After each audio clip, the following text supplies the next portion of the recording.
rare earth export licenses for US companies, according to the Wall Street Journal. This comes after President Trump said that China will supply rare earth upfront after talks in London. But here's the top story this evening. An Air India flight carrying 242 people crashed near Ahmedabad airport minutes after takeoff. The Boeing 787 Dreamliner was en route to London, had 2 pilots and 10 cabin crew members on board. 169 Indian nationals, 53 British nationals, 1 Canadian national and 7 Portuguese nationals were on board. Aviation regulator DGCA said that the aircraft's pilot gave a mayday call and crashed outside the airport perimeter immediately after leaving the runway. A mayday call is a distress call used to signal a life-threatening emergency.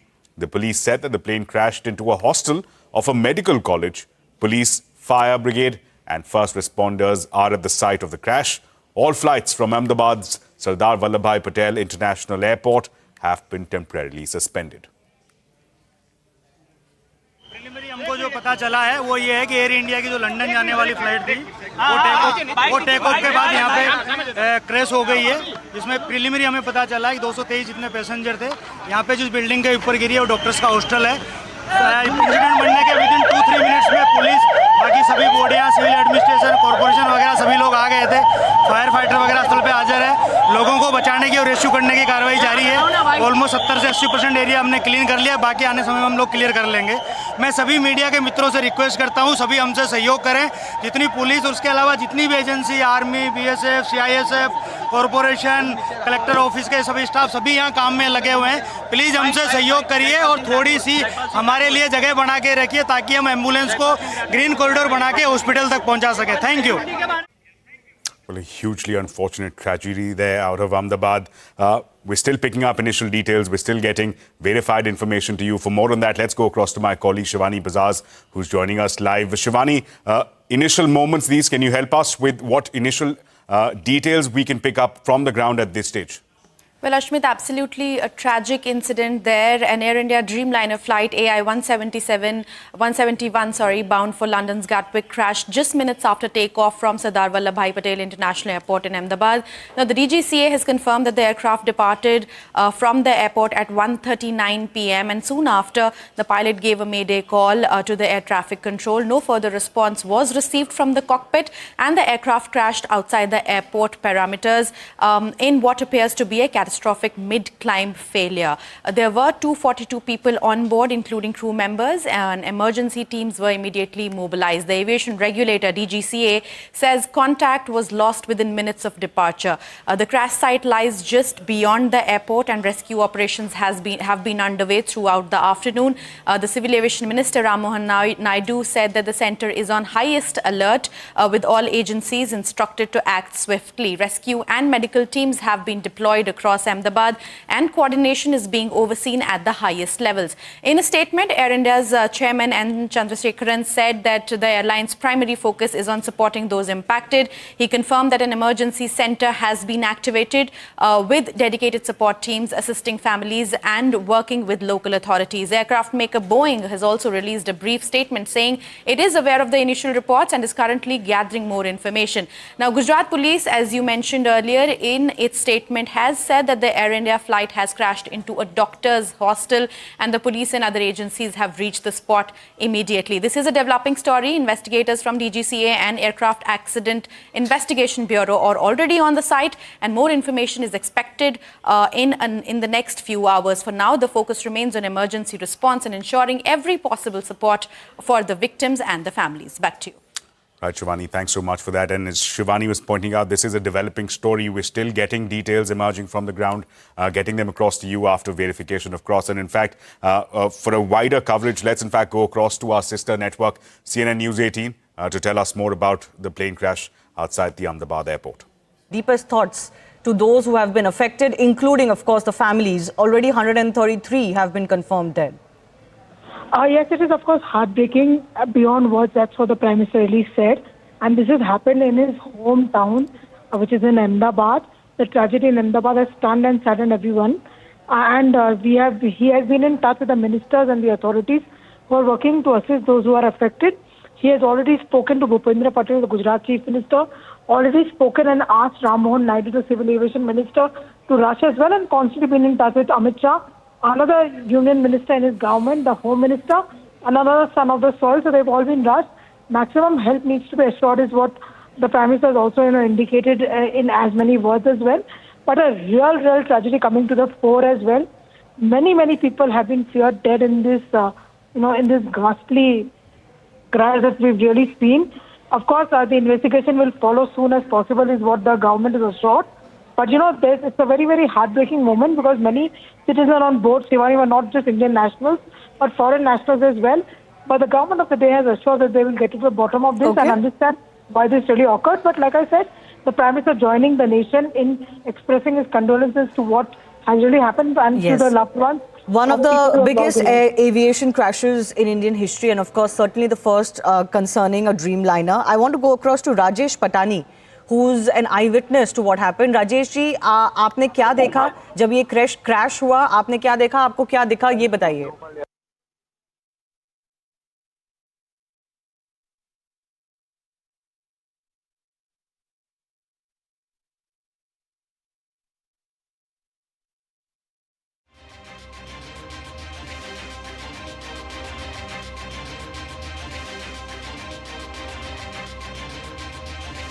So there you have it, the visuals as you can see on your screen. Again, there are two parts to this tragedy. One, of course, is the aircraft in itself crashing immediately upon takeoff outside the perimeter of the Ahmedabad airport. And then subsequently, the second part of the tragedy, which is crashing into a residential area, crashing into, from at least what the initial reports indicate, into the hostel of a nearby medical college. We're yet to ascertain details from the ground in terms of the human casualty, the human impact. We'll, of course, continue to reach out to all the stakeholders to get a sense of how this issue is panning out, what the rescue and the operations by the disaster relief forces is looking like, and what this could translate into. With that, let's slip into a very short break. We'll continue, of course, the coverage about the incident from Ahmedabad in just a bit on the other side.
और उस वक्त 50-60 बच्चे वहाँ पे थे जिस वक्त ये हाँ, ये खाना खाने का ही टाइम था, इसलिए वो सब वहाँ पे ही थे। जी, आपकी जो बिल्डिंग है उससे ये प्लेन टकराया नहीं है, आगे जाके एक बिल्डिंग में क्रैश हुआ है, तो आपको उस बिल्डिंग के बारे में कुछ पता है? क्या हुआ वहाँ पे, क्या देखा आपने? वो एक्चुअली हम 1, 2 और 3 है वहाँ पे, वो रेसिडेंट डॉक्टर रहते हैं सभी, और ये सब मेडिसिटी के क्वार्टर्स ही है जहाँ पे ये प्लेन हादसा हुआ ना, वही। तो जिस बिल्डिंग में क्रैश हुआ वहाँ पे रेसिडेंट डॉक्टर रहते हैं? हाँ। और उस बिल्डिंग में कितना इम्पैक्ट हुआ है, आपको कुछ जानकारी मिल रही है वहाँ पे? ना कोई वो नहीं पता, वो नहीं पता। जी जी, बट आपका जो हॉस्टल है वहाँ पे सब सेफ है? कुछ लोगों को इंजरी हुई है? हाँ, हॉस्टल से ये मेस थोड़ा 1-2 किलोमीटर दूर है, इसलिए सब बच्चे हॉस्टल से मेस तक चल के खाना खाने जाते हैं, तभी ये सब हुआ। अच्छा, मेस में उस वक्त जो थे वो सेफ हैं, लेकिन हॉस्टल में जाके बिल्डिंग में क्रैश हुआ है जहाँ पे रेसिडेंट डॉक्टर्स रहते हैं। This is also extremely concerning. Harshit, हमसे बात करने के लिए बहुत बहुत धन्यवाद। Let's also listen to some more reactions coming in. लगातार पिछले 2-2.5 घंटे से हमारी टीम उस पर काम कर रही है। हमारे सेक्रेटरी है, डीजीसी है, एआई की टीम है, सभी लोग, हमारी विकास की टीम, सभी लोग एक साथ बैठकर वहाँ पे काम कर रहे हैं। और अभी हम डीजीसी है, हमारे सेक्रेटरी और मैं तो हम तो वहाँ पे अभी फिजिकली भी जा रहे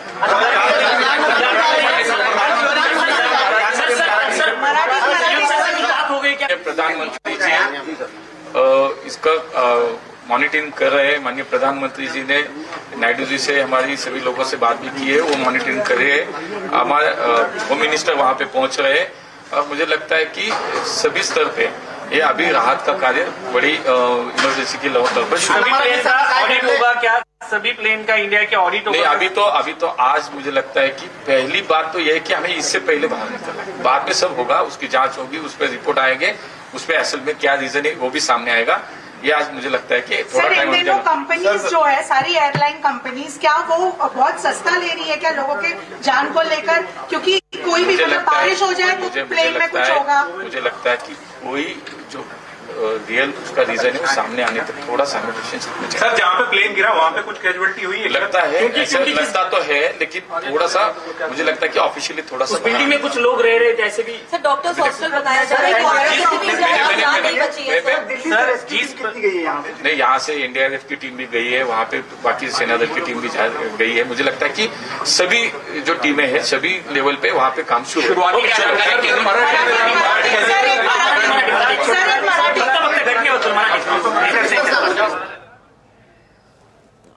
All right. There is, of course, all hands on deck approach as far as the aftermath of this aircraft crash is concerned. Not only are concerned ministers moving to Ahmedabad, Home Minister Amit Shah is also expected to travel to Ahmedabad. Captain Kishore Chinta continues to be with us. This is, of course, a situation that will possibly need a lot of investigation to figure out what exactly happened. Because it seems like a crash that hasn't really been seen of this nature and also of this aircraft itself before. So much deep investigation required as far as this case is concerned.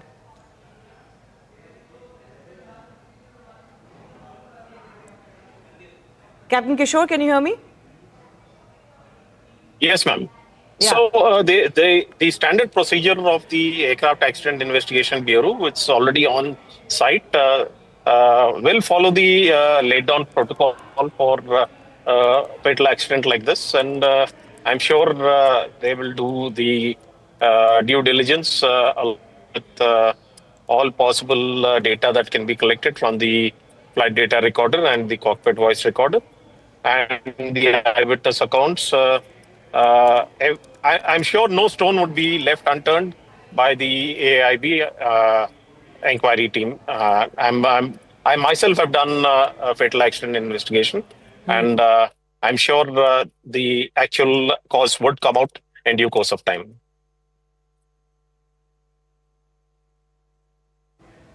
Can you just take us in detail into what exactly will go into the investigation of this crash? The black box is going to become extremely crucial? Yes, ma'am. The flight data recorder and the cockpit voice recorder are manufactured to withstand crashes of this magnitude, and they will be recovered in due course of time, and they would be analyzed. All the data from the crash will be analyzed by the Aircraft Accident Investigation Bureau team.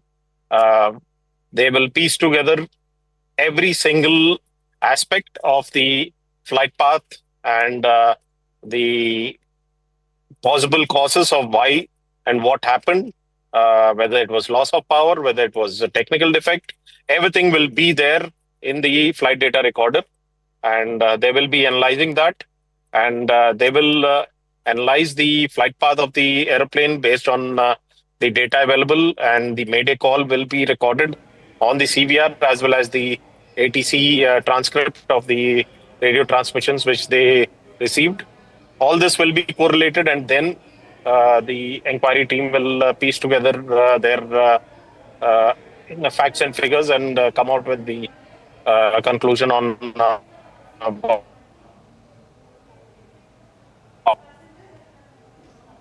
From the initial information that we're getting, we're being told that after the Mayday call, there wasn't any contact that was available with this flight.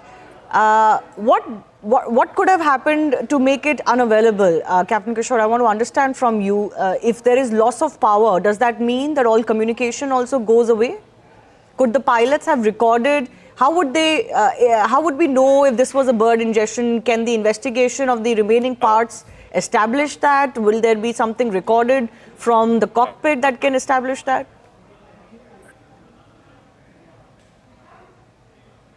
There are enough standbys.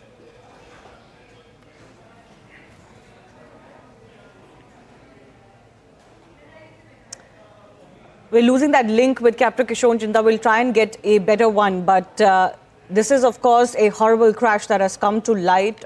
It has really raised alarms as far as the nature of this crash is concerned. 230 passengers on board, 12 crew, including 2 pilots. Already we're getting figures that 133 have been declared dead. But of course, rescue operations are ongoing. There is firefighting operations that are ongoing. You can see those visuals where parts of the plane have actually crashed into the building and they have been stuck into the building debris as well.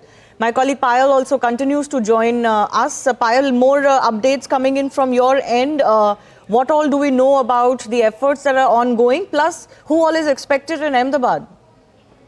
We've just learned that Civil Aviation Minister of State Muralidhar Mahol, the DGCA team, and of course Civil Aviation Secretary Mr. Samir Sinha, they're all being rushed to Ahmedabad also to be alongside Ram Mohan Naidu, Amit Shah and the others as well, and go into a thorough inquiry mode as far as this was concerned into the entire matter. And we're given to understand that they're currently on their way to Ahmedabad, and they will also be, joining the team and joining the rescue and relief operation as far as this is really concerned, because it's an all hands on the deck approach that Prime Minister Narendra Modi really spoke about. Shivani, it is of course a very, very tragic episode which has come to the fore, and therefore Mr. Muralidhar Mahol, the Minister of State for Civil Aviation, along with the entire team from DGCA, the Civil Aviation Secretary, and the other technical officers are also being rushed to Ahmedabad just as we speak.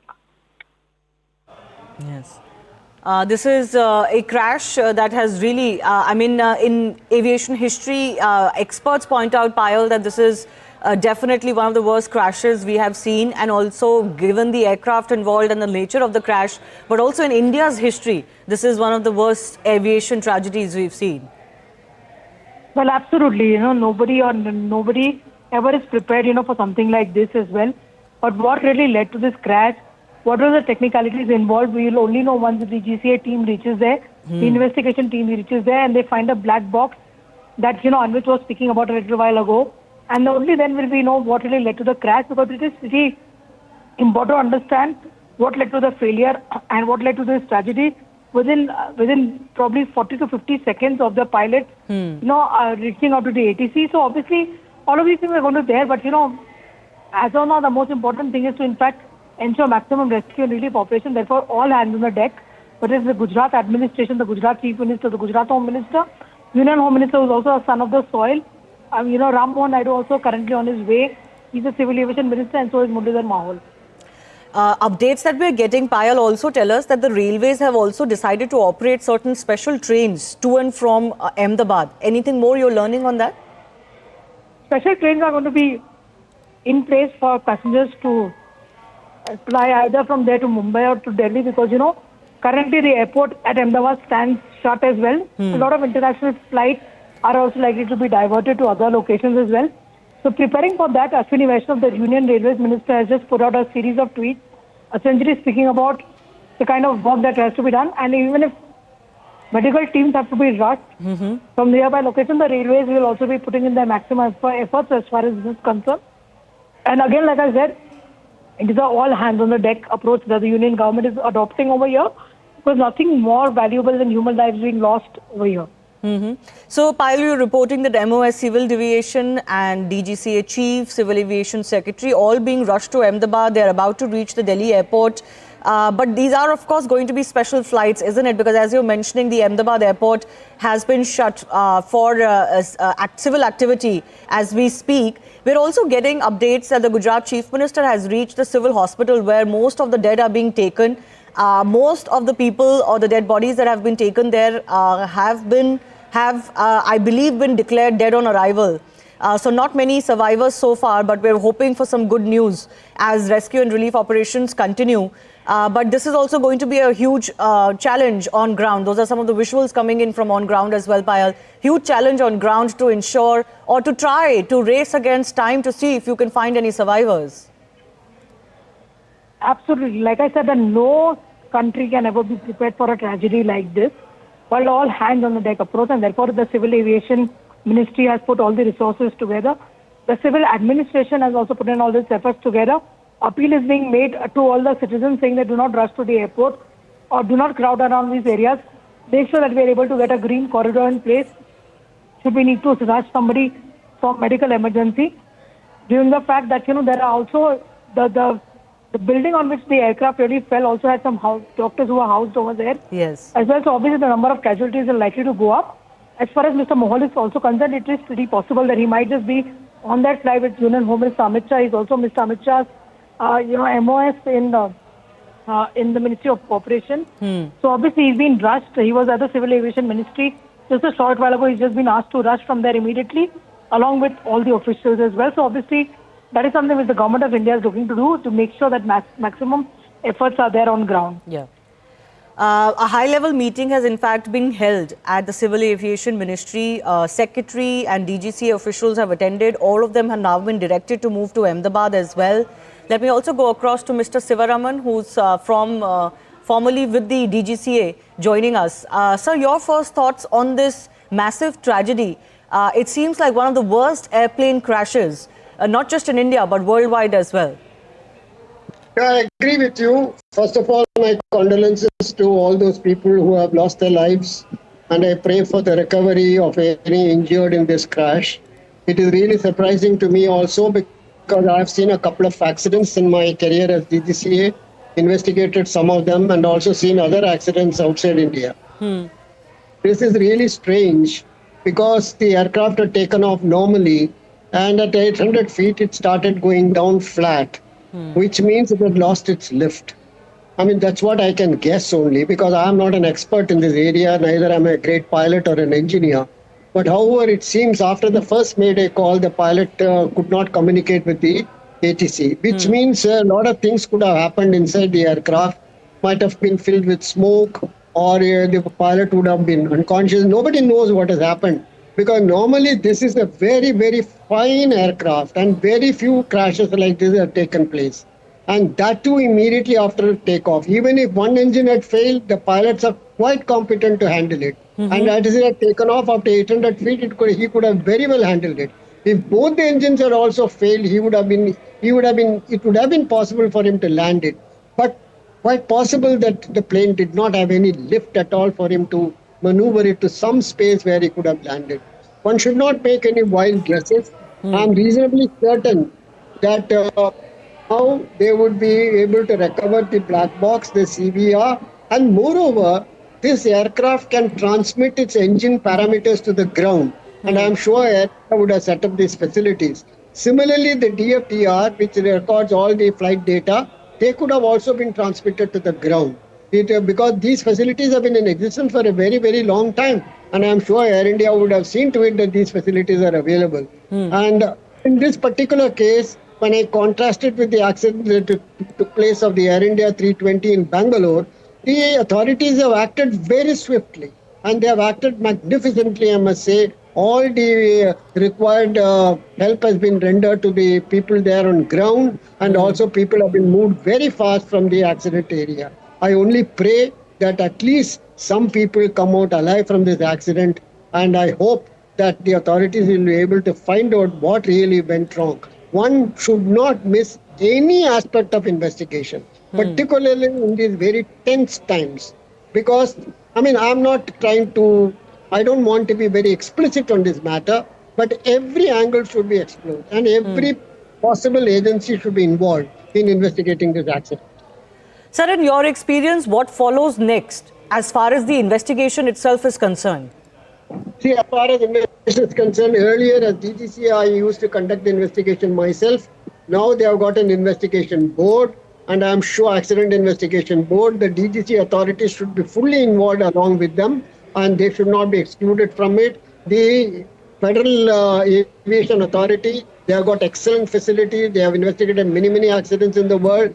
They should be involved. The engine manufacturer, particularly the GE, should be involved. The aircraft manufacturer, Boeing, all of them without hesitation should be part of the accident investigation. Because we must get to the truth of this entire thing.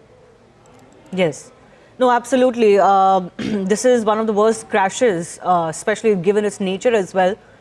In aviation history, all around the world, there is much alarm, and condolences and thoughts are coming in from across the world. Captain Sam Thomas, former pilot, is also with us. Captain, your thoughts? Any thoughts on what you think could have gone wrong? Good evening. I don't really want to hazard a guess as to what has actually happened.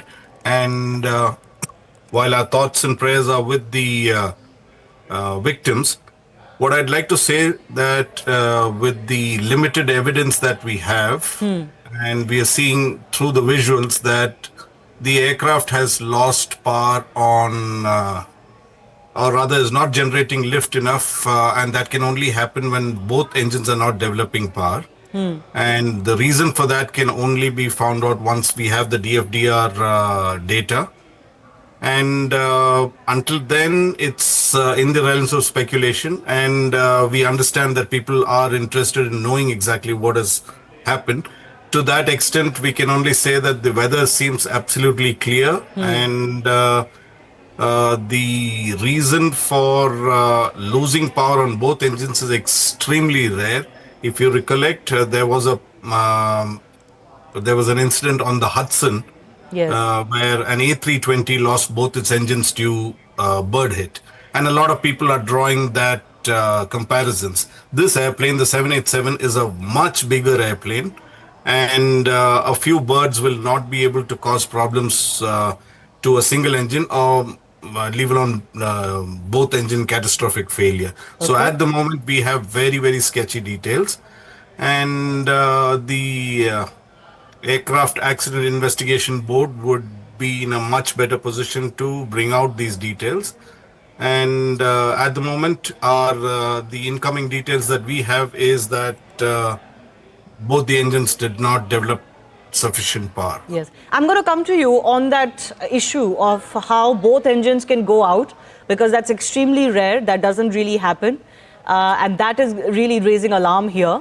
But we also have a video that has been shot by one of the passengers. I'm told a British passenger who was on board before the crash. Let's just play that out. We are in the airport, just boarding. Goodbye, India. Goodbye. Thank you. 10-hour flight back to England. What's your biggest takeaway, Jamie? We've done this already. On a different thing. All right. What's my biggest takeaway? I don't know. Yeah, fascinating. Great. Thanks for your contribution. Okay, yeah, my biggest takeaway is don't lose your patience with your partner. Yeah, you're already starting to. You've already snapped at me while we're having chai at the airport. I can see you've learnt nothing. Going back happily calm. We are at the airport, just boarding. Goodbye, India. Goodbye. Thank you. 10-hour flight back to England. What's your biggest takeaway, Jamie? We've done this already. On a different thing. All right. What's my biggest takeaway? I don't know. Yeah, fascinating. Great. Thanks for your contribution. Okay, yeah, my biggest takeaway is don't lose your patience with your partner. Yeah, you're already starting to. You've already snapped at me while we're having chai at the airport. I can see you've learnt nothing. Going back happily calm. We are at the airport, just boarding. Goodbye, India. Well, that seems to be a video made by two passengers, British passengers, young men who were going back to England. They were happy about it and, just kind of points out the fickleness of life. Nobody could have really seen this coming. Captain Sam Thomas, former pilot, and Mr. Sivaraman, who's formerly with the DGCA, both on the show with us. I do thank you for your time. Captain Sam Thomas, I just want to take your thoughts once again because our viewers would be curious to know. How can both engines go out? That seems to be the case here, given how quickly the flight crashed and the fact that the pilots didn't seem to be in any control. They didn't seem to have any communication left with the ATC. What can really cause this? A variety of reasons can cause it, but in this particular case, what has happened, we would not know until we have the details. Now, you asked of both engine failures. It has happened just short of London Heathrow once with a 777, and that was due to fuel starvation. Now, if both the engines do not get adequate fuel, it could result in both the engines flaming out. Now, but that is a very rare scenario. And in this particular case, we don't know how both the engines have failed, or indeed, we are speculating this from the visuals that we have. So it's evident to a certain extent that there is a loss of thrust on both engines, but we would not be absolutely sure on that till such time that the DFDR shows us the results. I want to ask Mr. Sivaraman also, how long do you think an investigation into a crash like this will take? All right, I think I've lost Mr. Sivaraman. Captain Sam Thomas, do you want to just take this question? How long do you think an investigation of a crash of this nature may take? How quickly can we get to the bottom of what happened? The DGCA would allocate this investigation to the Air Accident Investigation Board, AAIB, and they would put out a preliminary report in about 30 days. And thereafter, based on whatever information they are able to gather from the engine manufacturer, from the OEM, that's Boeing, and may take assistance of other investigative agencies, because not very many qualified investigators are there in India, and it should take about a year. That's my experience with air accident investigation, and it generally takes about a year at least. Currently, of course, rescue operations are the chief priority, and all of the ministries concerned, including the Home Ministry and the Civil Aviation Ministry, are concerned only with that. Those are hospital visuals also coming in. There seem to be some who are injured, but we're unsure whether they are passengers who have been brought in an injured situation, or these are people who were in the buildings surrounding where the crash took place. Because the unfortunate part is, Captain Thomas, is that this flight actually crashed into buildings. And unfortunately, we're getting updates that the buildings that it crashed into had MBBS doctors, resident doctors, etc., staying in that hostel. Oh, very tragic, very tragic. It does happen that when an airplane crashes and in a thickly populated area, there would be collateral damage on ground as well.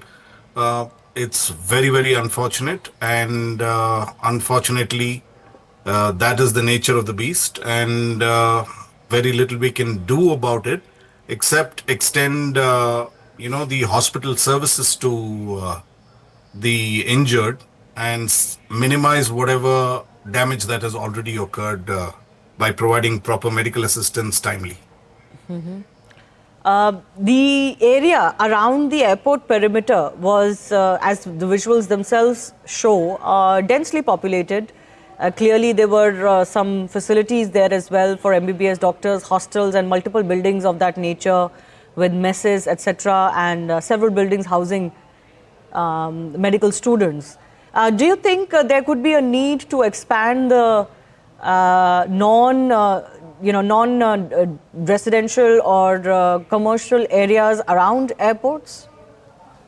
That may not be viable at the moment. If you look at the Mumbai airport, which is the current airport, not the Navi Mumbai, the Chhatrapati Shivaji International Airport, it is very, very densely packed up to the compound wall on both sides of the runway. Up to it touches the compound wall. So Ahmedabad is much, much better compared to what Mumbai is. And it may not be commercially viable to clear out vast areas near the airport, because it's not unusual. When old Hong Kong was there, that also was, and I've flown to many, many international countries which have buildings very close to the airport. How rare is it for a flight to crash so soon after takeoff? See, a crash as such can happen at any phase of the flight. Though the takeoff and landing are some of the phases that most commonly it happens, but there is no set rule that it could happen only at this phase of flight.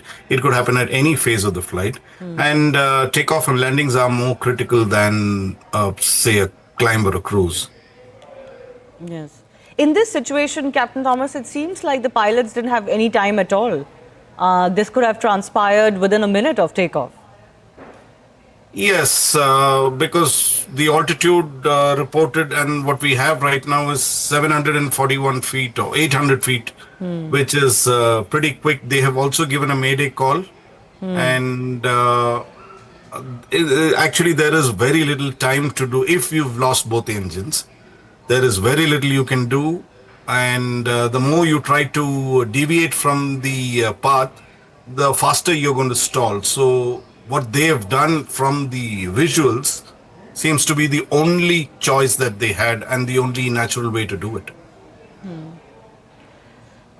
Losing both engines so soon after takeoff, we were being told that this flight, of course, the airplane had no issues. It had flown earlier today. It had reached Ahmedabad and was onward to London. There didn't seem to be any problems. Any guesses as to, how, apart from, let's say, bird ingestion issues, what else could cause this so quickly? Ma'am, in our business, you really don't hazard a guess, because then we lose face within the community. So, because that is not something that is done. I understand. But any technicalities that could come into play here? Very difficult to say, ma'am. It's how to lose both engines. I can't recollect, except for the Hudson landing and the Heathrow. I think in the history of aviation, we've had very, very few dual engine failures. So there is not sufficient data to point to the fact that, this could cause, of course, fuel starvation or fuel that is contaminated is one of the reasons. But other than that, I don't know anything else that could bring down both engines, that too of a 787. Yes, and this is why whatever experts we're speaking to, Captain, we're asking the same question and again, because the nature of the crash is raising alarm, isn't it? So soon after takeoff, even though takeoffs are sensitive, but losing both engines, crashing into a building and literally no time that had elapsed for a flight that was clearly deemed to be fit. There were no issues with the airplane that had come to light. Earlier, I was speaking to a captain who pointed out that around this airport, there are many bird-related issues. Is that the only plausible reason that comes to mind? I do understand. I have operated to Ahmedabad several times and there is a bird issue. But once again, you would need very large birds and a large number of birds to put both the engines off, which is very, very unlikely. I know all over India we have a bird problem. That's in Bangalore we have a bird problem, but not significant enough to affect the engines of a 787. These are very big engines, very reliable engines. Even if you were to hit a bird, it will ingest it and throw it out pretty quickly. Right.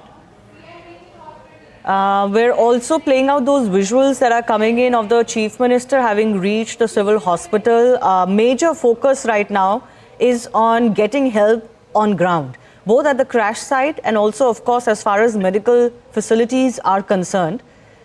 We're getting to know from CRPF that about 150 personnel are involved in rescue operations. And we're also getting to know that some operations have begun, in fact, at the Ahmedabad airport. SpiceJet, one of the airline operators, have put out a tweet saying that operations have resumed. Passengers are advised to check their flight status regularly via their website. So we were being told earlier that till 5 p.m. there would be a cancellation of all airport activity, given the nature of this attack the nature of this crash having taken place so close to the airport premises. But at least as far as other operations are concerned, we are being told that they may be up now. People in Gujarat, the government, the agencies are working against time to ensure that they can mobilize as much help as possible. Visuals coming in from that civil hospital as well, where the Gujarat Chief Minister is also visible. He's visiting the facilities. I'm not sure of how many injured have been brought in so far. We don't have any update on that. But certainly we did get an update earlier that 133 have already been declared dead. That's almost half of the passengers list. 30 passengers were on board, plus 12 crew, including 2 pilots as well. All authorities are working to ensure that they can first focus on ensuring that both the crash site and other facilities are up to speed. BSF has also pushed 2 teams. CRPF Rapid Action Force, 100 personnel have been sent. And from Group Center in Gandhinagar, 50 personnel have been told to reach Ahmedabad. I'm also joined by Captain C.S. Randhawa, who's president of the Federation of Indian Pilots. Thanks a lot for joining us, Mr. Captain Randhawa. Your first thoughts on this crash that has taken place? It was an extremely tragic crash which has happened in Ahmedabad. And I came to know about just about 1 hour and 30 minutes after the crash. And I could attribute this maybe due to birds, because Ahmedabad has got a big problem about birds. So until unless, because the captain has given a mayday call. So a mayday call, if it was one engine failure, he could have easily handled it. Even if it was an engine fire, he could have handled it. So the 2 possibilities which are very, very likelihood which could have taken place is both engine failure due to bird strike or some jamming of the control. And how does that... we've spoken about bird ingestion issue. And how rare that would be for both engines to go out because of that issue so quickly after takeoff. But you're talking about these jamming issues. Can you explain what they are and how they happen?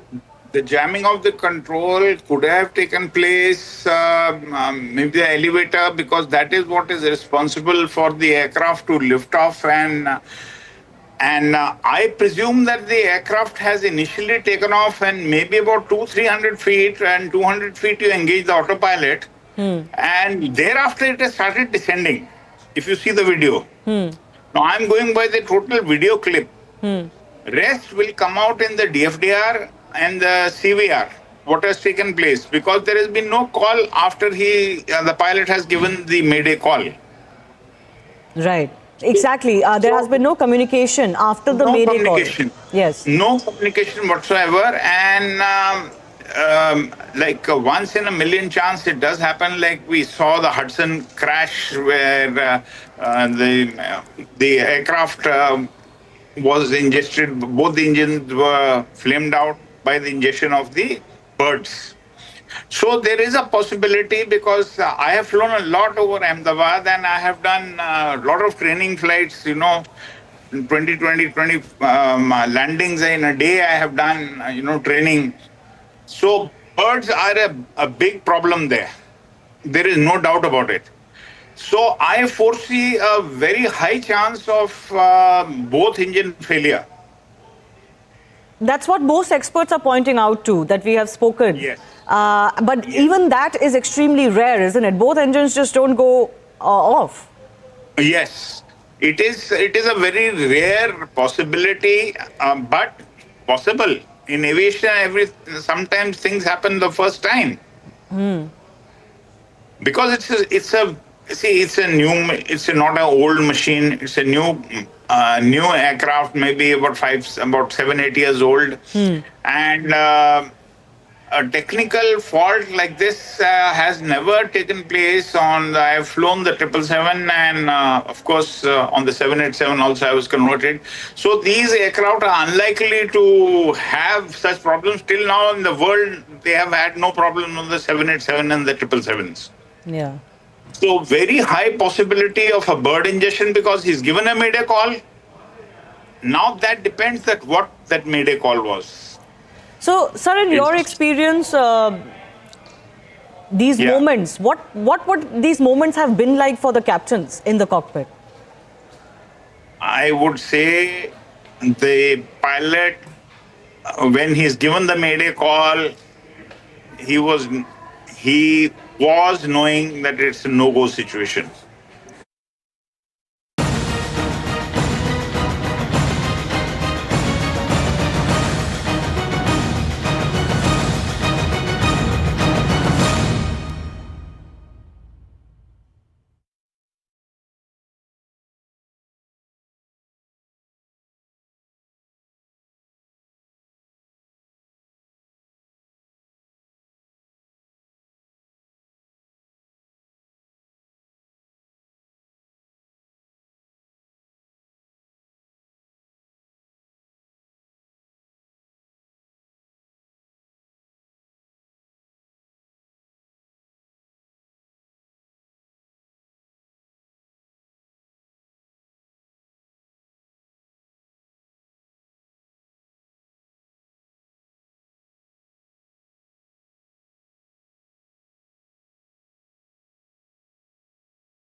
You're watching our special broadcast. I'm Parikshit Luthra. Tragic developments from Ahmedabad. An Air India plane carrying 242 people crashed near the city's airport minutes after takeoff. The Boeing 787 Dreamliner was en route to London, had 2 pilots and 10 cabin crew on board. The aircraft had departed from the airport at 1:39 p.m. this afternoon and was headed to London's Gatwick airport when it crashed into a medical college hostel. 169 Indian nationals, 53 British nationals, 1 Canadian national, 7 Portuguese were on board. Aviation regulator DGCA has said that the aircraft's pilot gave a mayday call, but no response was given by the aircraft thereafter to the calls made by the air traffic control. And then the aircraft crashed outside the airport perimeter immediately after leaving the runway. A mayday call is a distress call used to signal a life-threatening emergency. The police said that the plane crashed into a hostel of a medical college. Police, fire brigade and first responders are at the site of the crash. Prime Minister Modi called the incident heartbreaking and beyond words. United Kingdom Prime Minister Keir Starmer called the mishap devastating. लगातार पिछले 2-2.5 घंटे से हमारी team उस पर काम कर रही है। हमारी सेक्रेटरी है, डीजीसीए है, एआई की टीम है, सभी लोग, हमारी विकास की टीम, सभी लोग एक साथ बैठकर वहाँ पे काम कर रहे हैं। और अभी हम डीजीसीए, हमारी सेक्रेटरी और मैं तो हम तो वहाँ पे अभी फिजिकली भी जा रहे हैं।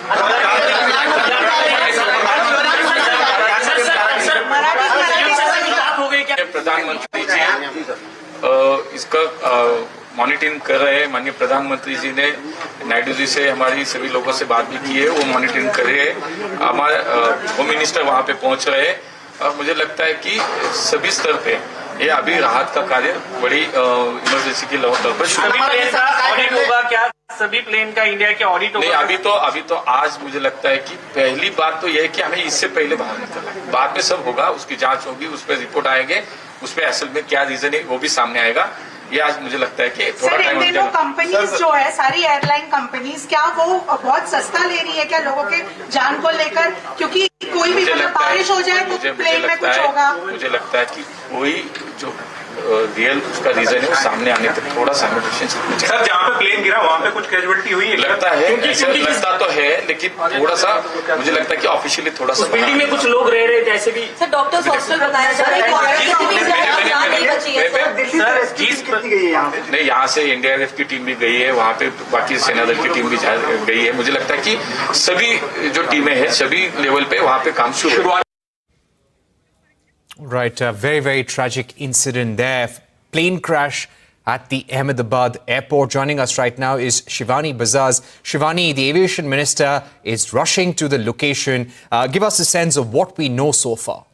Well, Parikshit, absolutely a big tragedy over there. An Air India Dreamliner flight AI-171 bound for London's Gatwick crashed just minutes after takeoff from the Sardar Vallabhbhai Patel International Airport. Now, the DGCA has confirmed that the aircraft departed at 1:39 p.m. today, and soon after, the pilot gave a mayday call to the air traffic control, and no further response was received from the cockpit, and the aircraft crashed outside the airport perimeter in what appears to be a catastrophic mid-climb failure. There were 242 people on board, including crew members. Now, emergency teams were immediately mobilized to the site. Now, the aviation regulator says that contact was lost with the aircraft within minutes of departure. The crash site lies just beyond the airport, and the rescue operations have been underway throughout the afternoon. Civil Aviation Minister Ram Mohan Raidu said that centre is on highest alert, with all the agencies instructed to act swiftly. Rescue and medical teams have been deployed across Ahmedabad, and coordination is being overseen at the highest levels. Now, in a statement, Air India chairman N. Chandrasekaran said that the airline's primary focus right now is on supporting those impacted. He confirmed that an emergency centre has been activated with dedicated support teams assisting families and working with local authorities. Aircraft maker Boeing has also released a brief statement saying it is aware of the initial reports and is currently gathering more information. Gujarat Police, as you mentioned earlier, in its statement has said that the Air India flight has crashed into the doctor's hostel, and the police and other agencies reached the spot immediately. This is a developing story, as we have been tracking. Investigators from DGCA and Aircraft Accident Investigation Bureau are already on the site, and the Minister of Civil Aviation is also on the way. And more information is expected in the next next few hours. For now, the focus remains on emergency response and ensuring every possible support to the victims and their families. Back to you. All right. Thank you, Shivani, for joining us. Indeed, a disturbing and developing story. And the focus right now would be to reach out to everyone who is affected, their family members, and also find survivors on board. And the fire brigade, police authorities are doing just that on the ground in Ahmedabad. And of course, there will be efforts to investigate the cause of crash as well. We're now joined by Captain Vadia, founder, president of Federation of Indian Airlines. We'll also have other guests on board. Let me go across to Captain Vadia at this point. Captain Vadia, now this is an aircraft that had been in service for almost 11 years. It was being flown by very experienced pilots. Could you give us a sense of what may have gone wrong within minutes of takeoff? Right. It's too early right now to speculate what's gone wrong. And I'm sure everyone will be asking those questions. However, I'd like to throw a little bit of light on that particular subject. This particular aircraft has taken off, and I'm sure immediately after takeoff, he puts his undercarriage up. Now, this aircraft has reached an altitude of 600 feet and declared an emergency. In this short period of time, maybe in just 1 or 2 minutes, the pilot has realized that something drastically wrong has happened. Now, what could have happened? I'll just give you 2 examples where it's too early to speculate. For example, I have flown a jumbo with 4 engines, and on takeoff, you had multiple bird hits. And we reject the takeoff and eventually found that 3 engines had burnt up on a jumbo. So it is possible that you could have had multiple bird hits also. It could have been also possible to have a technical failure like fuel starvation or some technical failure.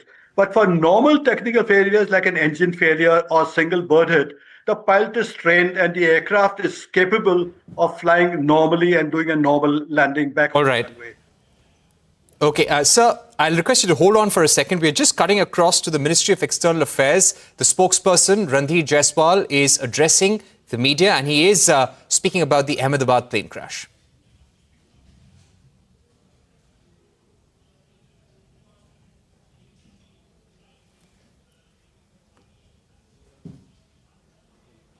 Detail.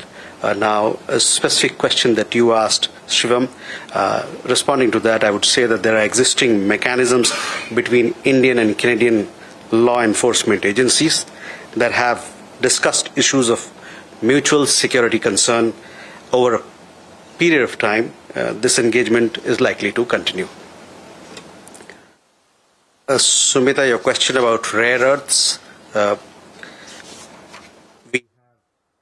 That was the External Affairs spokesperson speaking about the plane crash in Ahmedabad. Let me go back to our guest. We're joined by Mr. Sivaraman, who is the former DGCA chief. Mr. Sivaraman, could you give us a sense of what will be the steps that will now take place in terms of investigating the cause, the protocol that is put into place, the effort that will be put in to find survivors?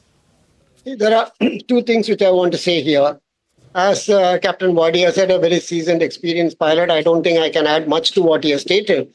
However, these aircrafts have got equipments by which they can transfer all the flight data recordings onto the ground. And this was there in force even 30 years ago with all these sophisticated aircraft.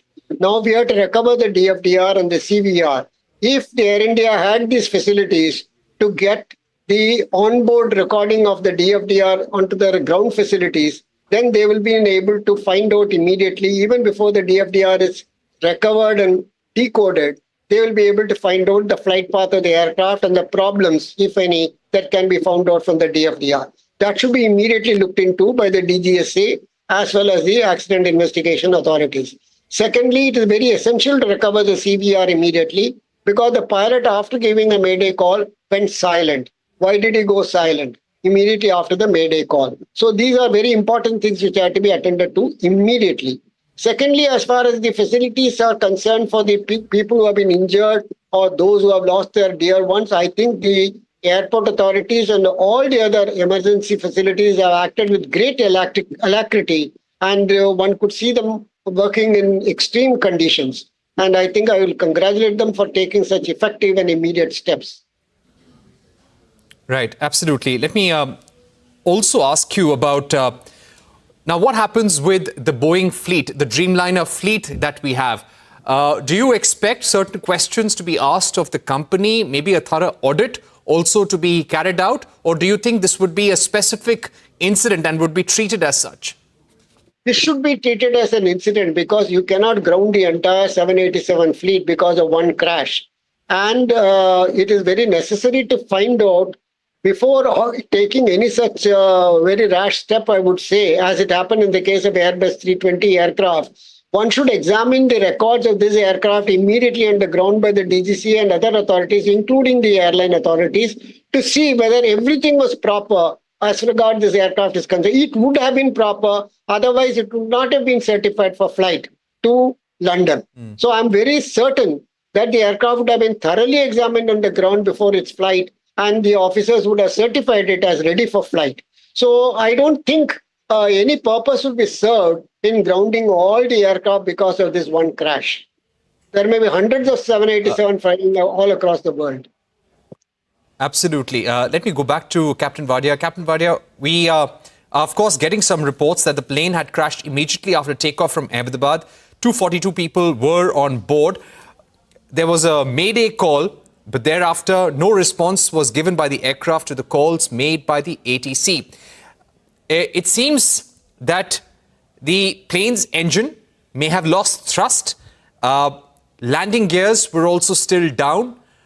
Do you think whatever happened only after the flight took off and there could be external reasons and perhaps multiple bird hits in a short span of time would be the most possible reason? No, there will be a lot of reasons, but let me correct you. I wouldn't go for so far as to mention that the gear was still down. I would presume that the gear was retracted immediately after takeoff, because that's what you do when you're about 50 to 100 feet after takeoff, in a few seconds after takeoff. So I think in the visuals that I saw, I could think that the gear was lowered when the aircraft was coming down. So what was very clear to me is the pilot knew that he was in some dire emergency. That is why, first of all, he made a mayday call. Secondly, at that point in time in flight, about 600 feet, the gear is normally supposed to be up. The very fact that he had put the gear down, he was expecting the aircraft to land or crash. And the manner in which it came down, you could imagine it was landing on a runway straight ahead. The wings were level, the gear was down, as if it was doing a normal landing. So I think the pilot has gone to great extent to ensure that this is, I wouldn't call it a crash, I would call it a pilot crash landing, where he's taken efforts to minimize the impact, to minimize the damage to the aircraft and to the passengers. And maybe because of his efforts, maybe some passengers are still safe and maybe alive still. We don't know the exact figures. Maybe no one is alive still.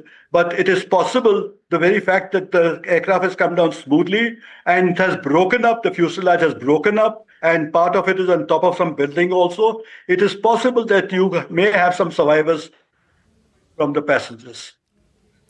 That, of course, is a very important piece of news, and we would be waiting for that heartening piece of news, Captain Wadia. In fact, we're withholding the names of the pilots so far, but they had almost 8,200 hours and 1,100 hours of flying experience. So these are very experienced pilots, isn't it, Captain Wadia?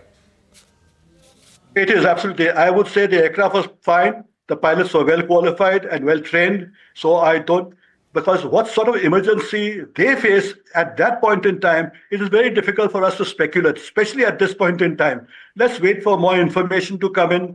We will find out whether, as you suggested, it could be a bird hit also, or it could be some mechanical failure, fuel starvation, or some such technical problem. And we'll have to wait for answers on that front. Right. Mr. Sivaraman, are you also surprised that this happened with a Dreamliner? I'm really surprised because Dreamliners are so perfect an aircraft. And as Captain Wadia said, the pilot has been driving his level best to land the aircraft. One could see that in your visuals.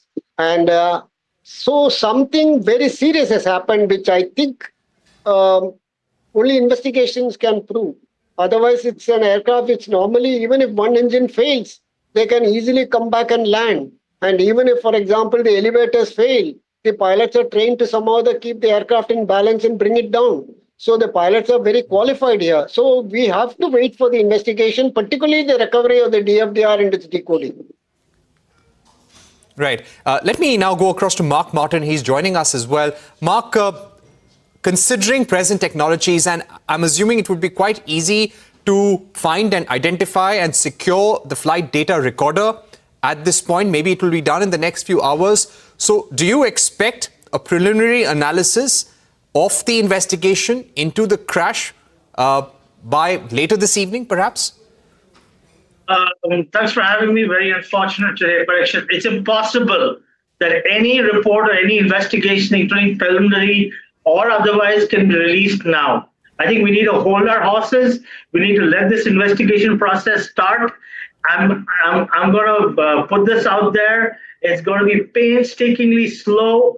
They have to recover every part of the aircraft, put it into a hangar, reconstruct it, look at the CVR tapes, the DFDR, the ADS-B, the flight profile, the engine parameters, the ECTM.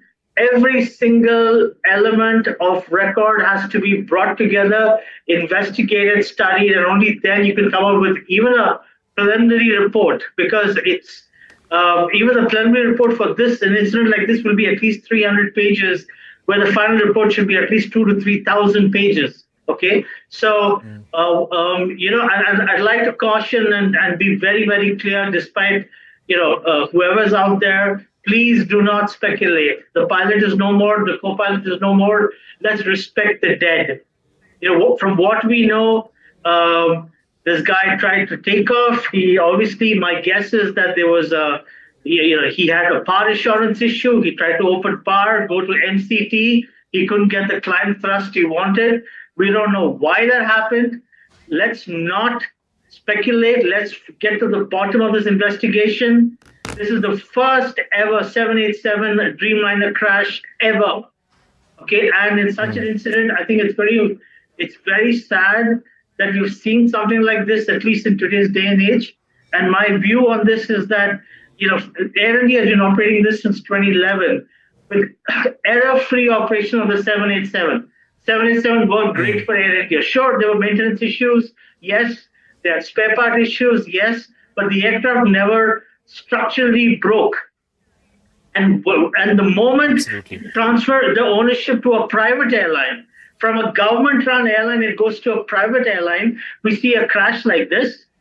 I mean, doesn't that say something? Ever since Air India went to Tata Singapore Airlines, it has been an utter disaster. We have seen everything from air turnbacks to lavatories getting clogged, to Air India pilots being fined the highest in comparison to any airline. This is an Air India that's a private Air India. It's not a government Air India. We criticized Air India when it was part of the government. What about now? Who's responsible for this? Are you going to throw the book for airlines or Tatas? Enough.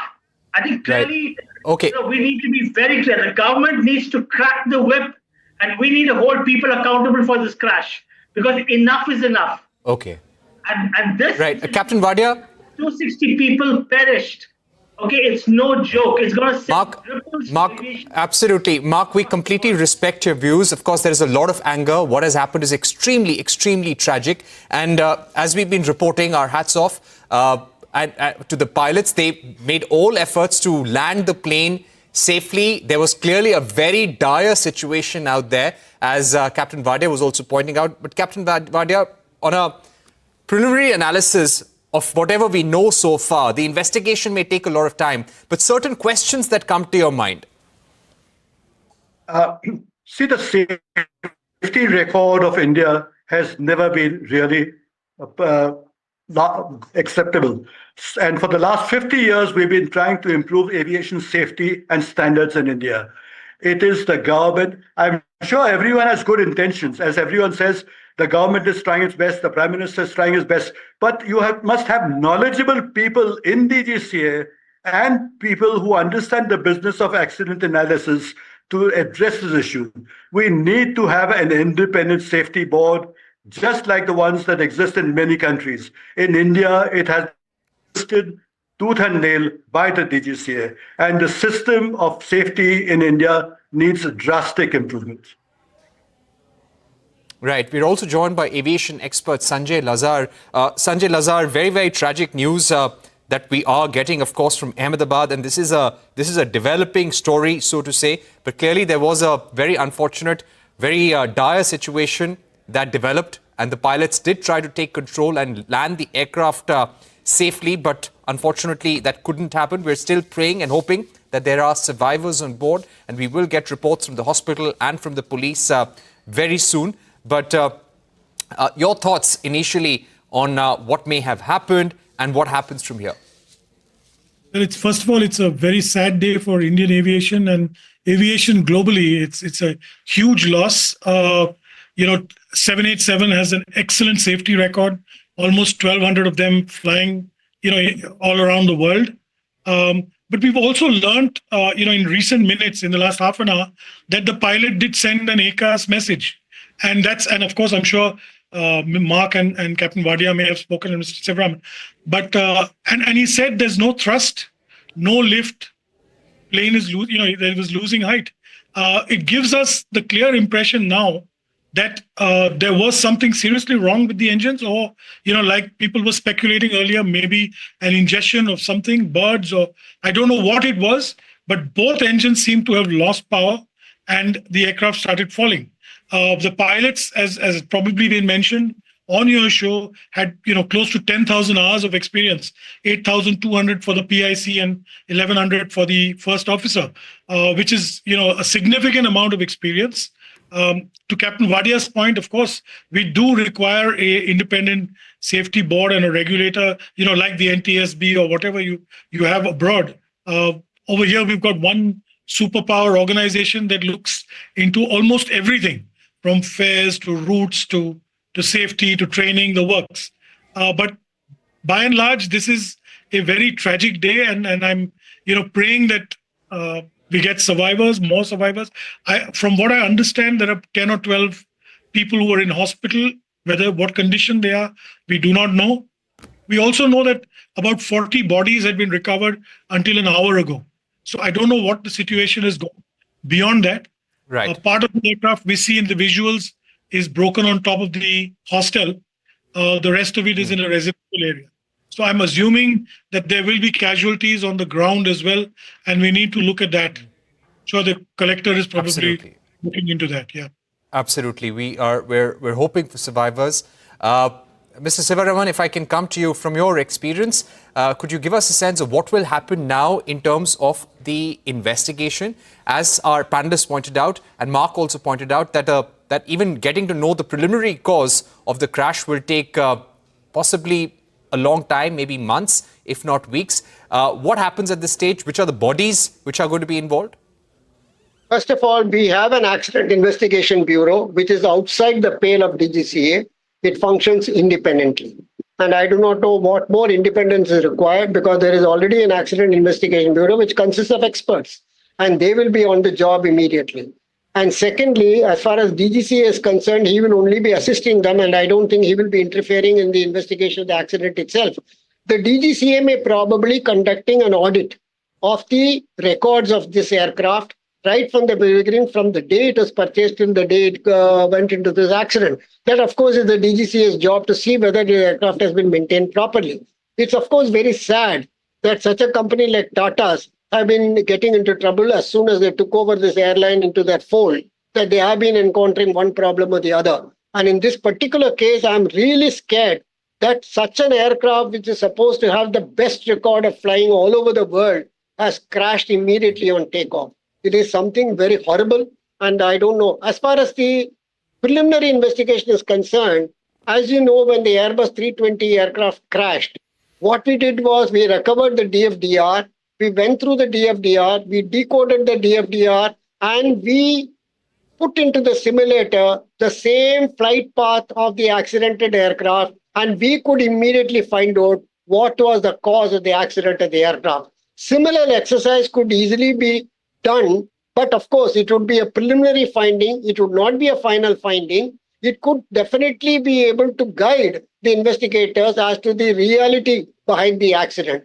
Because if you put this data of the flight recorder into a simulator and fly the same path as the pilots have done in the case of this aircraft, you would know really what happened to this aircraft. And this is usually done, and this was what I did when the Airbus 320 crashed. And immediately within 2 days, we were able to find out what was the reason for the crash. Although we did not give out the findings, because the findings took a long time. There was a judicial inquiry into the whole thing. And finally, the judicial inquiry also came to the same conclusion. Right.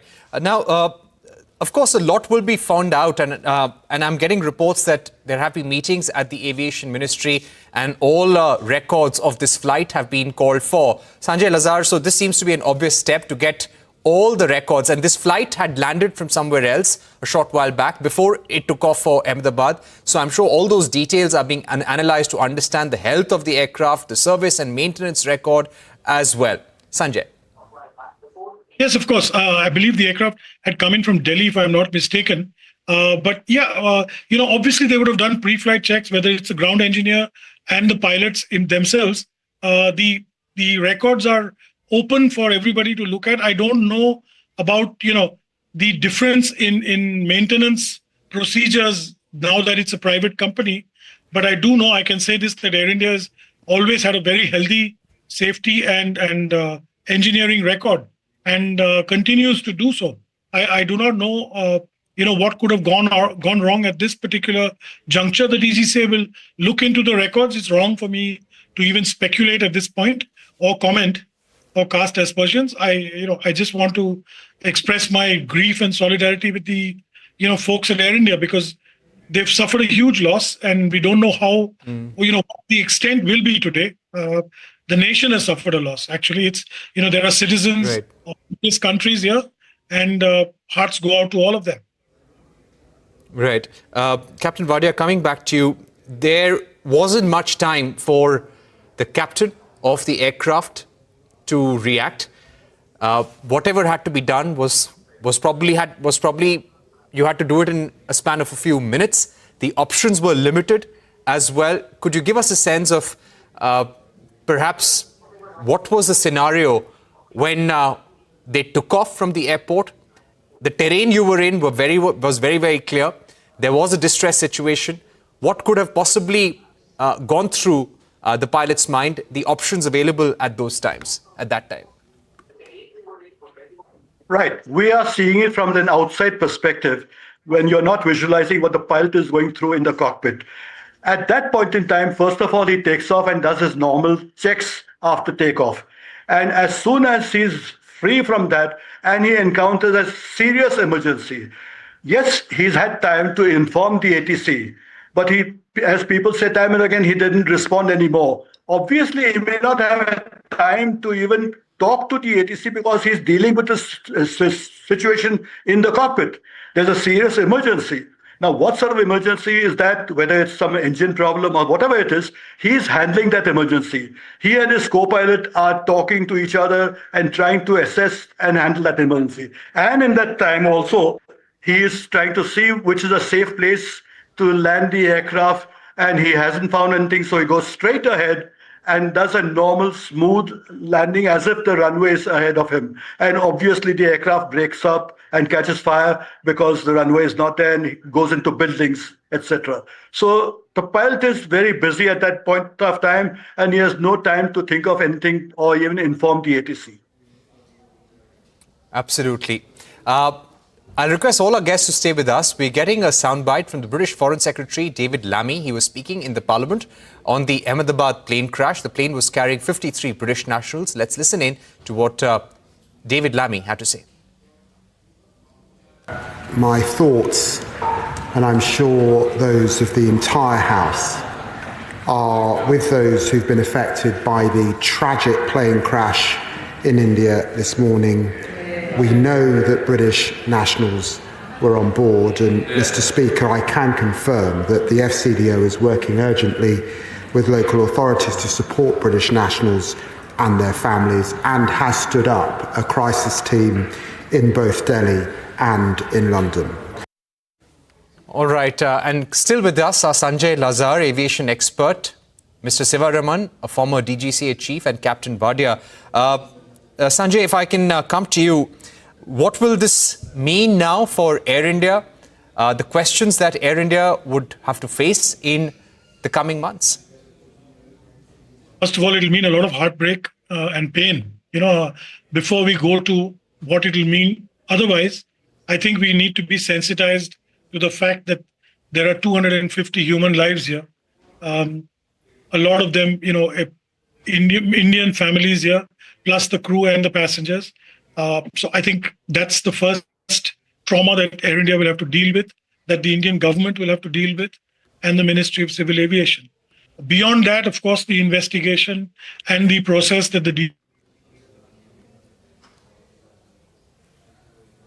All right, we seem to have lost that link with Sanjay Lazar, but let me go back to Captain Wadia at this point. Now, Captain Wadia, as far as the probe goes, what role would Boeing, what role would the makers of the flight's engine have to play here?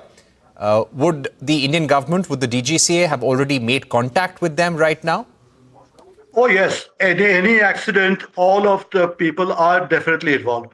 Irrespective, you may have an investigating team of a few people, maybe 5 or 7 people, but the manufacturers of the aircraft and the engines and any other allied agencies will have to be involved, and they are normally involved in the investigation totally.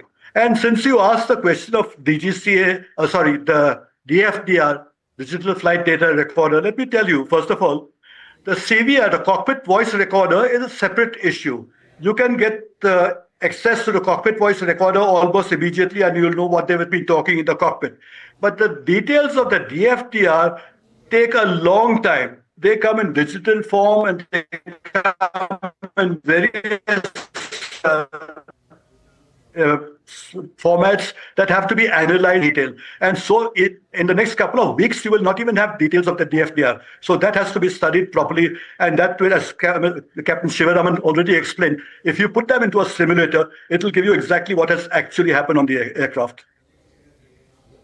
Absolutely. Mr. Sivaraman, we understand that the Aviation Ministry, there is a lot of activity. The DGCA chief, the Aviation Secretary are all holding continuous meetings. A DGCA team is also leaving for Ahmedabad. We've also seen how the Aviation Minister has left. What's really the protocol in times of a plane crash, a tragedy of this kind? From my experience, I can tell you, normally after a plane crash, there was a very serious plane crash in Palam Airport when Mr. Narasimha Rao was the Prime Minister. He also visited the site. I was with him when that plane crashed. It was a Tu-154 of the aircraft which had been taken on lease by the Indian Airlines. But the entire investigation and supervision was left to the professionals in the area. So in my opinion, this should be left to professionals, senior people like Captain Wadia and others who have flown such aircraft, similar aircraft in similar circumstances. So they should be consulted, and we should exclude politics, company quarrels, everything out of it, and get to the bottom of it. And there should be one man who should be supervising it, and he should be a technically qualified person, and the responsibility should be on him rather than on any other people. Too many people will spoil the broth here.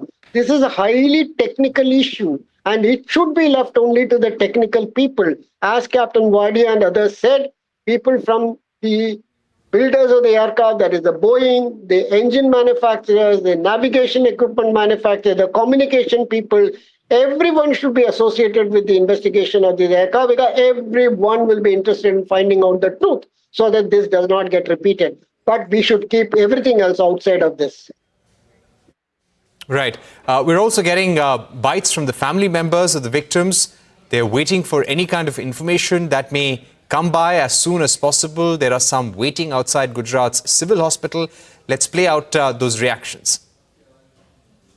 हाँ मेरी शादी था, वो अमृतसर थी, London जा रही थी। हाँ फिर? हाँ बस वो 1 घंटे में समाचार आ गया को प्लेन क्रैश हो गया, देखने भी नहीं मिला, वो अंदर एंट्री नहीं मिली सिविल में।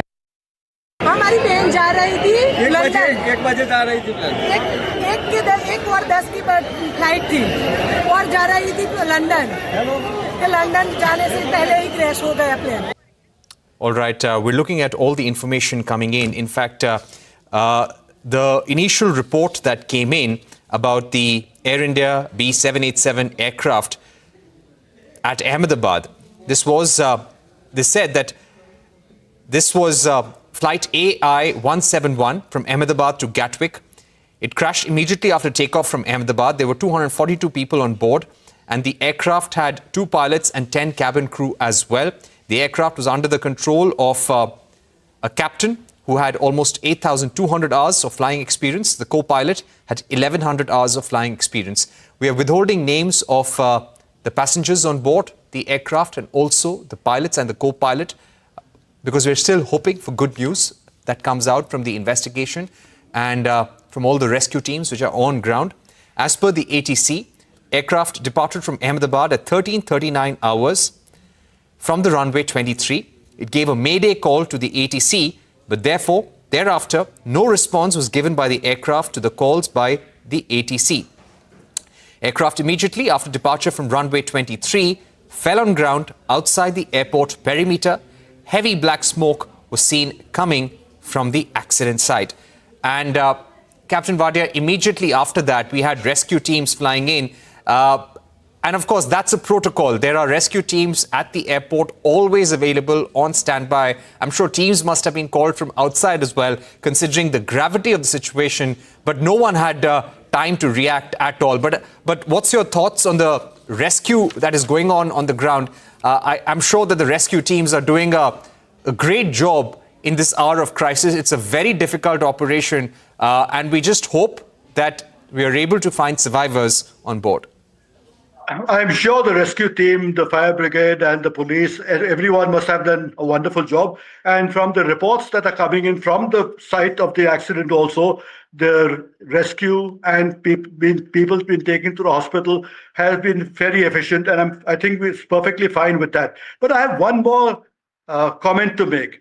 It is important to investigate this accident. After all, Annexure 13 of ICAO, which is the United Nations, says very clearly, the aim of an accident is to prevent a recurrence and not to apportion blame. Along with this accident also, I hope we go into the normal practices of aviation safety in India and try and improve standards of aviation safety. I'll give you a small example. There are a lot of incidents where nothing drastic happens. No damages happen to the aircraft. No one is injured. No passengers problem. There are incidents which are just something like a dog on the runway or some minor incidents. In India, we hardly investigate these incidents. If you investigate the incidents properly, accidents will hardly ever happen.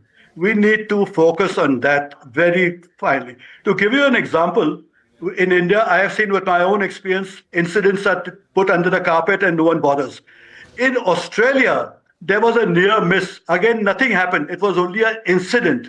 But the chairman of the airport authority was removed after an investigation was held. So investigation of incidents is as important as accidents. Mr. Sivaraman, do you agree that we need to have a better record of investigating such accidents and whatever happened here must be investigated thoroughly? A precedent must be set? Well, Captain Wadia mentioned about an incident 4 days ago. I came by an Indigo flight from Calicut to Chennai. And I was standing in the queue to board the aircraft. They had brought down the garbage from inside the aircraft. The garbage bag was open. And the entire garbage, a few of those papers inside started flying all around. I called the man standing near the aircraft and told him, look, I am the former DGCA. This is a very serious matter. When the engine starts in this aircraft, this could get sucked in and there may be serious engine problem. They just laughed at me and walked away. Now, that indeed is shocking. I couldn't contact the pilot. I just stood there because I am now 85 years old. I am not in a position to fight with everybody. And I saw those garbage flying all around. Fortunately, it was an ATR aircraft. It had been a jet aircraft which was starting. They could have easily sucked into. This paper could have gone in. We don't know what was there inside, other garbage which was flying all around. So this is where I am saying, in this country, my experience of 40, 50 years in government and in other areas, I find supervision is lacking. Supervision by the senior people. Taking responsibility by the senior people, that is lacking. You pass the buck down at every time. And for example, in the aircraft tarmac area, so many aircraft are maneuvering. Aircraft are starting engines, aircraft are stopping the engines, passengers are being put in the buses and being taken out. Nobody is supervising it. Now, this kind of a garbage is flying around. Who is there to check that? Somebody must be there to check it. Unfortunately, this doesn't happen. That is why we have these accidents. You remember the accident of that aircraft in this supersonic aircraft which crashed in UK because it sucked in some grit or some iron pieces. Although they do take precaution, they run a check on the runways, etc. But there are some runways where I felt as though I was riding a horse. I was not in a plane. I was riding a horse. And the pilots would have definitely complained about the condition of the runway. Nobody would have taken action on it. Right. So these are certain things. Mr. Sivaraman, those are very important points, and I would just want to give our viewers some updates that have come in. In fact, the Boeing company has put out a latest statement. They're saying we're in contact with Air India regarding Flight 171 and stand ready to support them. Our thoughts are with the passengers, crew, first responders, and all those who are affected. There are also reports coming in from a number of international agencies about the situation of those who were on board that tragic flight. But you know what? We are going to wait for the Indian authorities to give us a final word and to say formally what has actually happened. We'll wait for that. We'll our thoughts and prayers with everyone right now, but we'll wait for a final word from the Indian government on record on what has happened. We're awaiting a bite from the police as well. What's happening on the ground? You're seeing officials from the fire department, from the police, aviation authorities, who are there at the spot, also at the hostel where the plane crash took place. They're trying to douse the flames. There would be search and rescue teams as well to see if there are survivors. We also believe that there is a lot of activity at the nearest hospital as well. And we will get updates from the hospital authorities as well. A statement has come in from the Indian Army. The Indian Army has said that they're extending all assistance to civil administration after the flight crash in Ahmedabad. 130 personnel from the Army have been deployed to assist civil administration in this disaster relief efforts following the crash of Air India flight.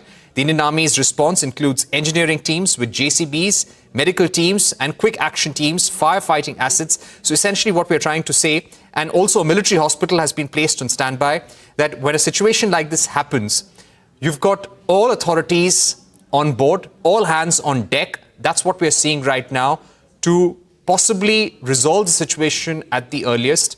The operations at the Ahmedabad airport had been suspended, but we've now got information that the operations there have resumed as well.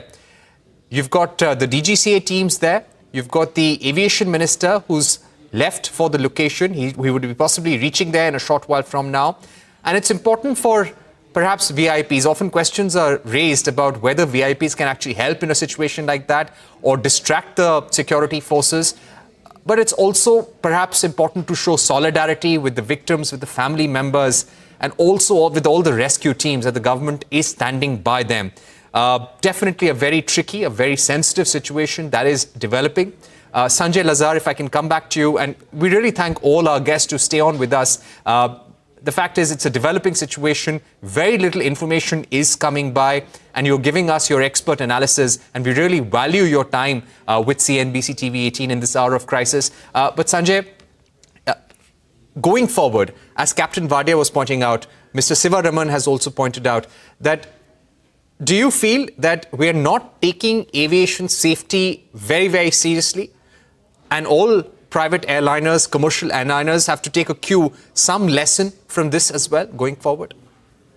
Well, I certainly will agree with both Captain Wadia and Mr. Sivaraman. I've worked under both. I know them both very well. Very, very senior people in this industry. Far, years and years ahead of me. And if they say that safety is not being taken seriously, it's something that we all have to sit up and listen to and ensure that we do. Having said that, I do believe that the DGCA in recent times has tightened up quite a bit, but there is scope for improvement with all airlines. Of course, they're all private now, barring Alliance. So, it's the airline industry at large that needs to look at this. We also need to understand, like Mark Martin was saying earlier about, pilot safety standards, FDTL, all those things now come into focus. We've been brushing things under the carpet, and it's not related to this case. I will not link it to this tragedy, but I'd like to just place on record that despite the previous government and the DGCA, pointing out that FDTL needed to be changed, there were airlines that were using commercial interests to extend it. So, these are things we need to be clear. We need to be a safety-first country. We need to be a safety-first aviation industry and follow all the norms.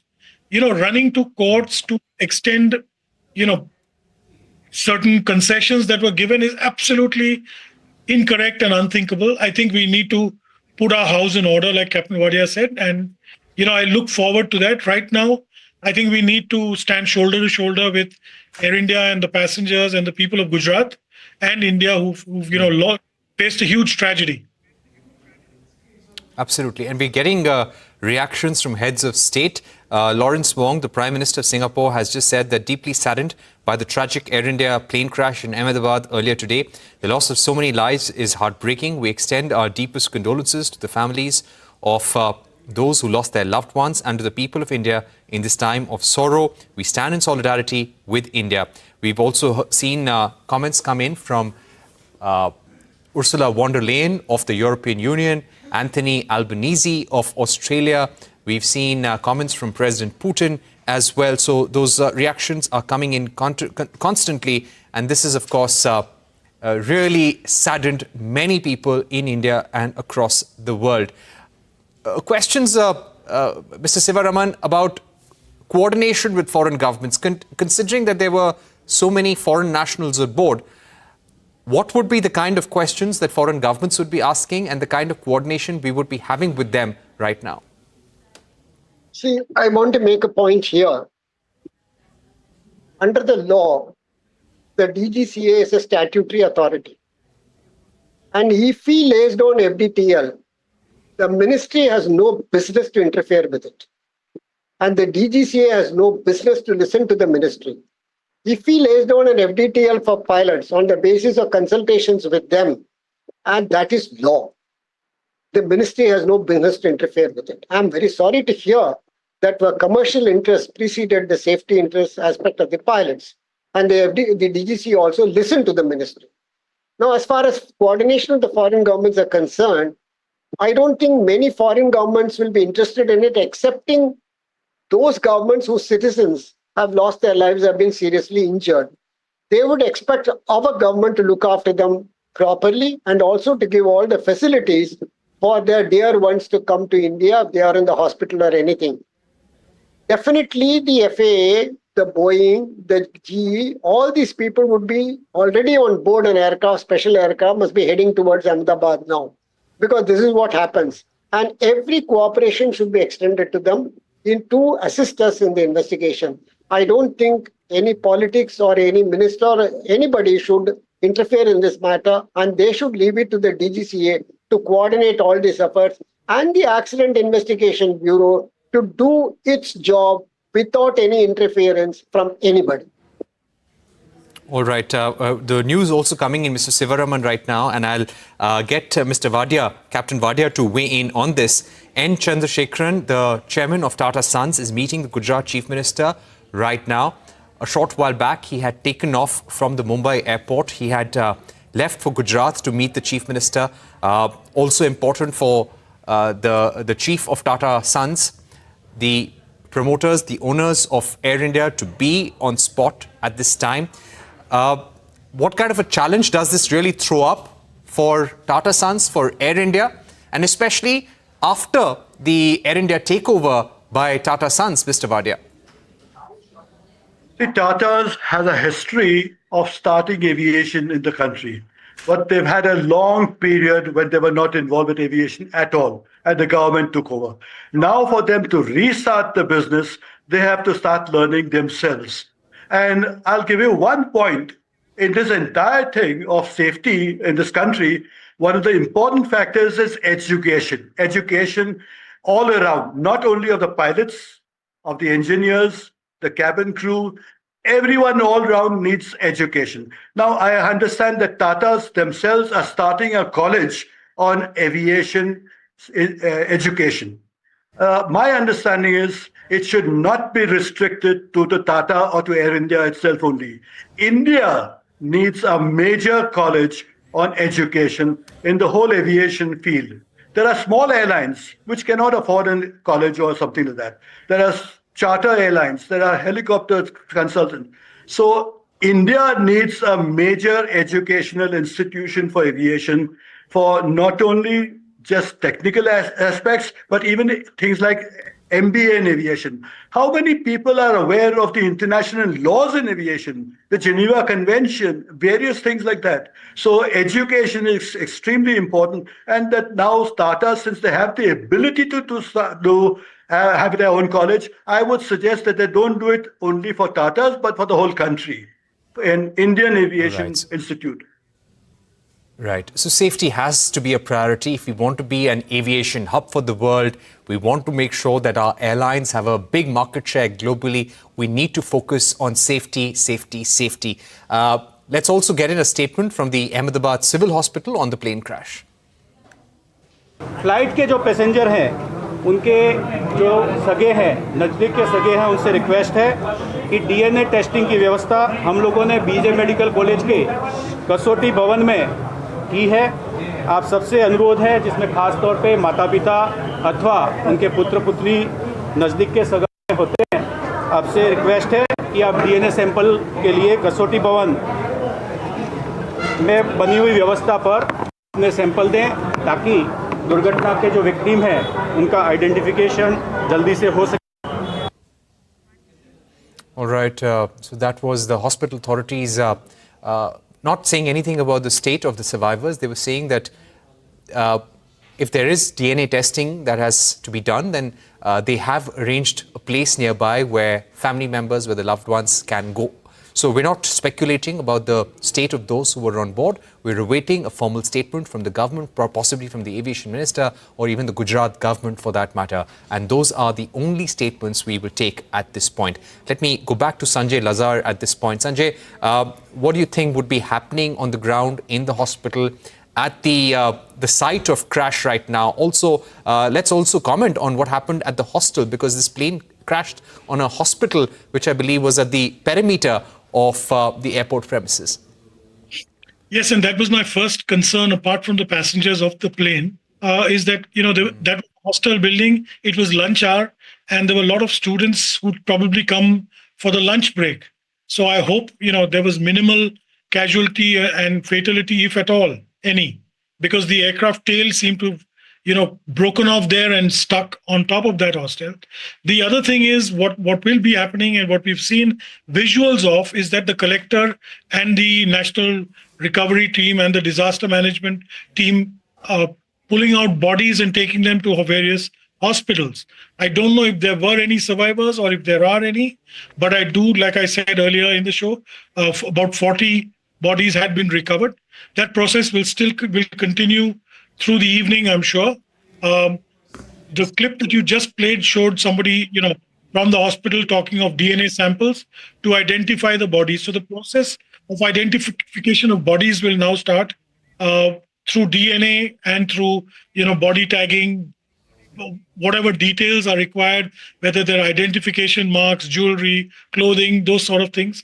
And then, of course, the process of post-mortem and then handing over of bodies eventually to the families.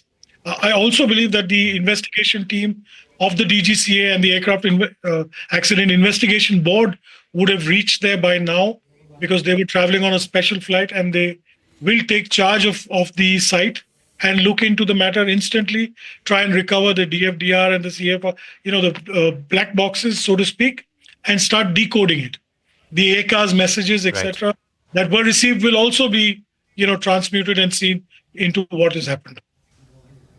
All right. One important statement that has come in from the Federal Aviation Administration, which is a part of the US government. They have put out a statement, Mr. Sivaraman, and they said the FAA, the Federal Aviation Administration of the US, is in contact with the National Transportation Safety Board regarding Air India flight AI-171 operating from Ahmedabad to London Gatwick that was involved in an accident. Whenever an international incident occurs, the government concerned leads the investigation. In the event assistance is required, the National Transportation Safety Board is the official US representative and the FAA provides technical support. We stand ready to launch a team immediately in coordination with the National Transportation Safety Board. Do you think, Mr. Sivaraman, that the Indian government should be taking assistance from the FAA and the NTSB, the Federal Aviation Administration, and the National Transportation Safety Board of the United States? Of course. There is no ego in this matter. FAA and the NTSB have got enormous facilities, the most modern facilities available in the world for accident investigation. We should take their assistance because this is a very serious matter which involves one of the best aircraft in the world. Therefore, we must take their assistance. We involved the entire Airbus industry engineers in the investigation of the Airbus 320 aircraft accident that took place in Bangalore. All of them were here. We took their assistance. Absolutely. And let's hope we take the best assistance from all around with friendly countries and get to the bottom of this as soon as possible. Lessons must be learned so that incidents like this must be avoided at all costs in future. And our panelists have pointed out concerns around aviation safety in India. And let's hope that both companies, the private sector, and also the government take note of what has happened. With that, it's a wrap on this special broadcast, and our thoughts and prayers with the families of those who were on board that ill-fated flight.